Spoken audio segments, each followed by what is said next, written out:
I was asked to explain about how LITs affected my children. I actually had 3 kids that have been involved with LITs somewhere in the process. My oldest, Brittany, is now 14. My middle child, number 2 actually, is Brianne, 12. And then Brian has just turned 11, and he's currently just starting LITs.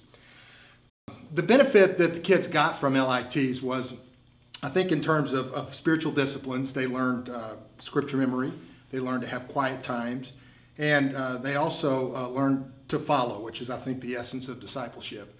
The other thing they really learned from LITs was leadership, specifically ministry. I mentioned to someone recently that what was one of the real poignant experiences we had was that my 11-year-old Brianne was actually at a kids power camp, and I was able to be there, and she actually was given the opportunity to share the gospel. And she didn't know it real well, so she read it from a card, and for what the parts that she didn't understand, she read from a card. And as she shared the presentation with the kids, they actually, 8 of them raised their hands and offered to give their lives to Christ. One of which was my 6-year-old adopted son, Brock. And so it was just a real significant experience, and I think a great opportunity for the kids to be able to have an opportunity to practice ministry and to make an effect for the kingdom.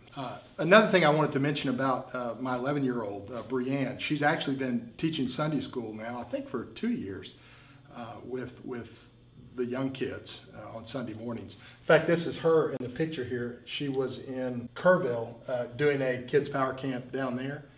And so this is her leading a group of kids right here. So she's really blossomed in her gifts of teaching and I think evangelism through the LIT program. So it's been a real significant event in both her life and my other kids' lives as well.